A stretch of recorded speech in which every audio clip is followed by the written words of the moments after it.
walk me through, man. Like, okay, so you played ball. Did you get into training right away and like training other athletes? Obviously, my guess is it's part of your life. You love doing it. How did you evolve into that? Yeah, I mean, it happened early in my life with my dad. So my dad had us training when we were like could barely walk. You know, like it was just there's a funny Christmas video of me saying, "Look, Mom, dumb bars." You know, I was calling the dumbbells dumb bars. But what happened was, as far as like training other athletes, is when I broke my back the second time. So I broke my back in high school, my junior year in high school, rehabbed myself back, became defensive player of the year in Alabama, walked on to Auburn, all that. Yeah. Then my redshirt junior year at Auburn, I broke my back again. But this time, the one in high school was a hairline fracture. This time it was a full fracture. So it was my L5-S1 fractured in half. So the pain and everything was just unbearable. And I had an opportunity to go through that whole process again or take a medical hardship. And I just, at the time, the pain was like something I've never experienced. And sometimes I couldn't feel my legs at all. Wow. And it's real scary, you know, especially being young. And so I took the medical hardship, let the dream die. But I absolutely dove into exercise science and kinesiology. And I really had this new purpose of, I want this to never happen to someone else. So I just leaned into learning as much as I could. And then I was always, even as a freshman, I was the guy that gave the locker room talks. I was the guy, before we ran out on the field, as a freshman, I was the one hyping up the whole team. Like, I've always been in that kind of role. Just, you know, I wasn't even a starter, but that's what I did. So I ended up having, like 20-something players coming to, I think it was the Powerhouse Gym in Auburn, working out with me instead of the strength coach. No way. So it was just, you know, early on, I just kind of like started doing it. And the opponent for you ended up becoming injuries, right? Yeah. Trying to keep guys on the field, working through pain and suffering and everything was done, in my opinion, back then, just ass backwards. So everything back then was bigger and stronger. Right. Not functional. Where now it's speed and agility and, you know, and more precision and power rather than pure strength. So like explosive power, not necessarily just how strong you are. And that was one of, like, I'll never forget showing up at Auburn. I was at Auburn. I showed up at 218 pounds, running like a 4.6, flying around, like flying. Then a year later, I'm 240 with a 22-inch neck and probably running a 4.7, you know? Really? And just not, I still was good, but I wasn't that specimen that came. And then after feeling like that, then I got back down to like 225 and then felt better. So that was just me kind of experimenting with myself, but it definitely opened my eyes to, that's how people should train. We should train for function first, and then all that stuff, you know, and flexibility and recovery just from more injuries. of a total holistic approach than just like get as big as you can and as strong as you can, because that doesn't really correlate to football. When did you go off on your own to start training, you know, pros and college ball players? So I did an internship at Samford University as an assistant strength coach with Tommy Rowland. Shout out to Tommy. Yeah. Tommy Rowland was actually my first personal trainer too. So it was kind of came full circle. He was awesome, great mentor. He basically kind of gave me the football team to work with. Yeah. And so that was kind of my first taste of doing it at a high level. Then a buddy of mine called me, said, "Hey, if you shave your head," and this when I had hair, and he's like, they're hiring people to be a stunt double, body double for Bad Boys 2. He's like, "You look just like this character named Zank." And so I did it. And then next thing I know, gathered up $2,000 in cash, packed up my car and drove to Miami. And that's how you ended up in Miami. Yeah. Bad Boy. Who knew? I know. We got Will Smith and you. Yeah. And I'll never forget being on Euclid, and it was like choppy, and I remember just saying, I'm not ever going back. And the first night was like amazing. And it was just domino from there. And then I walked into Crunch Fitness probably about 3 days after being in here. And what was his name? Scott Hauser was the front desk boy. He takes me, shows me around. At the time, they had 38 trainers that worked there, and it was like the happening Crunch. It was 13th and Washington. I used to work out there. Okay. It's where Beyonce, Eminem. Yeah, dude. I used to work out there. It was the happening place. Man. So I became the 39th trainer, and then within 3 months, I had more clients than anybody. I can't let you go without asking you the question about Shaun Livingston. All right. For most people who don't know, he's a great basketball player, but he had one of the most gruesome injuries. Check it out on YouTube. And Or don't. I actually don't, because it's Joe. Warning. It's Joe Theismann level bad. It's really bad. But he came back and had a great career, and you were his trainer. Yeah. What was that like? What was the recovery like? What did that look like? So I'll never forget Shaun walking into my gym and, asking me a million questions. And I'll never forget saying, I need to talk to your doctor. And he's like, what? And I was like, let me talk to you. And so I called his doctor. It was either his doctor or I think it might have been his physical therapist. But I straight up asked him, I said, is he 100% healed? Like, absolutely, the knee is 100% repaired. Yeah. And they said, yes. So that day, the first day I trained him, I freaking destroyed his ass and did not hold back at all. Really? And I truly knew that every single person that worked with him before me they were scared because of the injury and because of the knee. Yeah. And at the end of the day, he needed someone to believe in him that he is 100% healed. And I think he trusted me in that moment to then trust himself. And when you go through a knee injury like that, and I've been around tons of athletes that have had that, you second guess everything about anything, about pushing a sled, about jumping, about landing a certain way. Like, you're horrified that you're going to do it again. So in that moment, we developed this amazing trust. And then, he was crawling out of there every day. And I'm talking like no AC, brutal workouts, taking him to the edge. And he was second guessing life many times. Because of you. But it turned his career around. He signed one of his biggest deals with the Brooklyn Nets. Yeah. And then went on to be a 4-time world champion with the Golden State Warriors. So yeah, they thought he was done. Yeah. I think they're saying like they might chop off his leg kind of bad. No, he I think the story is that he was like 16 hours away from losing a limb. Brutal. Yeah. And then he went on and played forever. No, he had a phenomenal career. And the truth is, like, if he didn't have that injury, he would have been one of the greatest ever. Absolutely. Like, he was sick with it. Yeah, he's a tall point guard. He's 6'7". Yeah.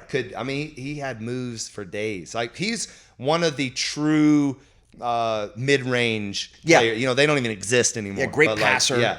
So what do all the greats have in common? So you've trained some of the best athletes. What do they all have in common? 2 or 3 things. Belief in their self, number one.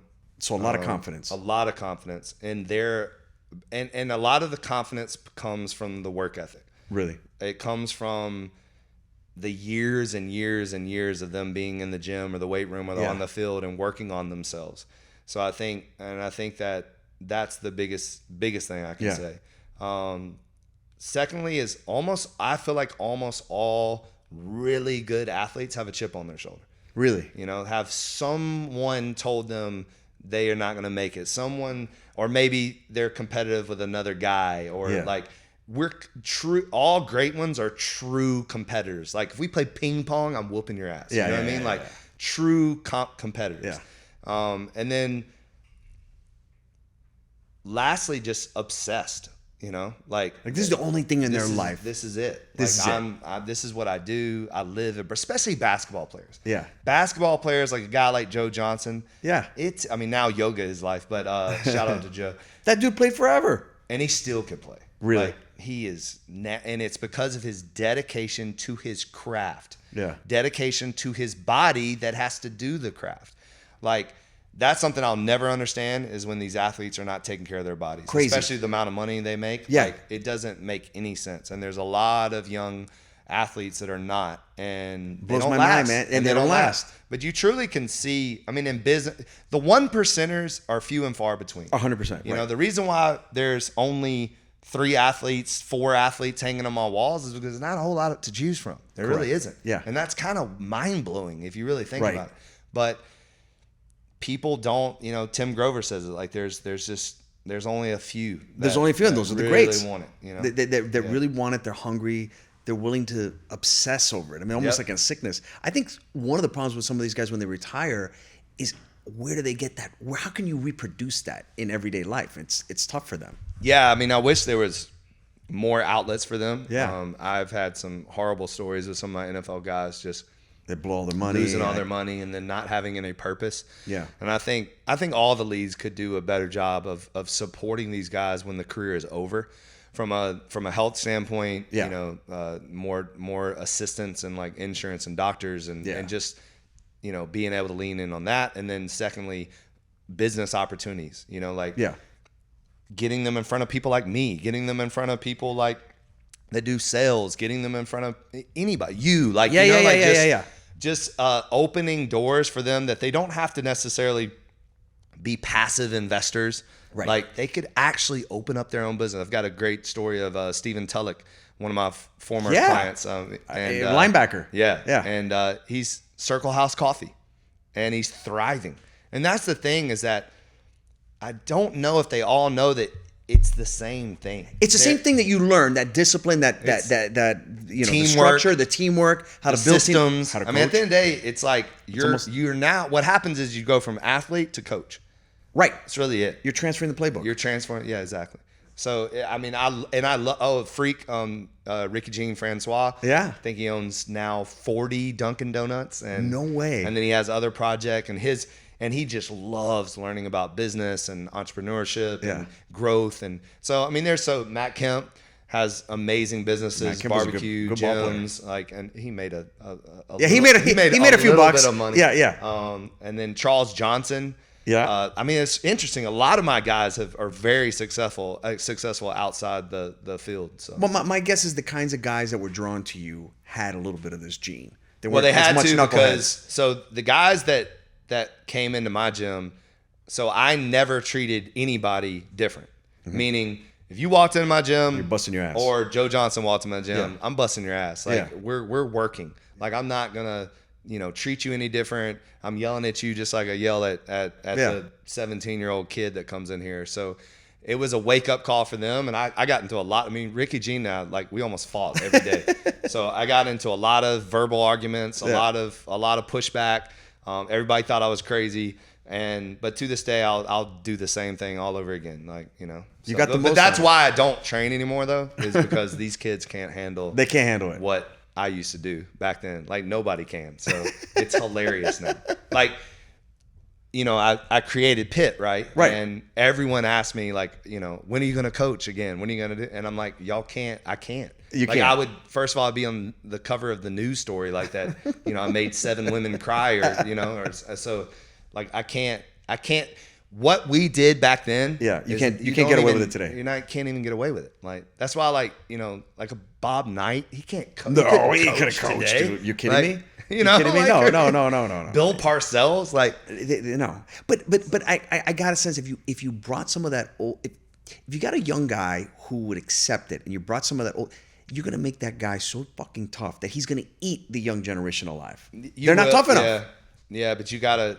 I would have to have like literally someone walk an athlete in and be like, he signed all the waivers, he knows what he's getting himself into. He's gonna put his cell phone away. And I'm away. paying you a fortune. Yeah, but that's another thing too. I won't do it unless I'm getting paid a fortune. At this point, why would you? Yeah. My friend, you've been super generous with your time. I appreciate it. Where can people find out about you? And by the way, I'm saying this, I'm in your home court. You're fine. We're at the headquarters in Little River right now. We're actually in my office where we shoot the podcast, the Big Dawgs, which is with great. Manning Sumner, and you know, definitely just check that out. We have some actually, you know, I'm actually like encouraged by the conversations I've been having and the people I've been having. It's been like, this is something that I didn't think I was going to enjoy, and it's actually been overwhelmingly like, I love this platform to be able to talk about business, to be able to tell my story 15,000 times over and over again. Like it's nice to be able to do. We have 7 locations in South Florida: Fort Lauderdale, Kendall, Pembroke Pines, Coral Gables, Doral, Wynwood, and Little River. And then we're opening in Nashville. And Aventura to be determined. We signed the lease, but we're still waiting for them to deliver. The Waters, Drink No Days Off. There you go. You know, on the Instagram, and we're available on Amazon. And yeah, I mean, things I'm absolutely grateful and blessed. Yeah. I wake up differently now. I have an 8-month-old little girl. Congrats. And a 5-year-old son. So congrats. It makes you move differently. It makes you appreciate things a lot more, and it makes you work for your legacy because now you have something to leave behind. Yep. And so I'm not slowing down at all, and I don't even like, it doesn't even faze me. Like, just keep going, you know. Keep going, my man. No days off. You know, it's funny because people ask, why do you do the podcast? And I'm like, there's a bunch of reasons, but it's mostly just to meet interesting people. And having these kinds of conversations. That's the fun part. Because you learn. I mean, you learn. From it. And I love like when people ask different questions. Yeah. And people seem like engaged more on certain topics and stuff. Yeah. And it's cool to see like what you're into and what you know. So I like it. Stay at it. I'll leave you with a stat. So I think there's been 5 million podcasts launched. There's only about a couple 100,000 active. So 75% of podcasts never make it past 2 episodes. Oh, wow. I think another 10% never make it past 10. If you do 30, you're in the top 2%. So it's all about consistency and getting after it, just like your brand. Yeah. What is this? Yeah. So you already blew it out of the water. Yeah. You already blew it out of the water. So no pun intended. Stay at it. Thanks, my man. Yeah. Thank you. Appreciate you, Dan.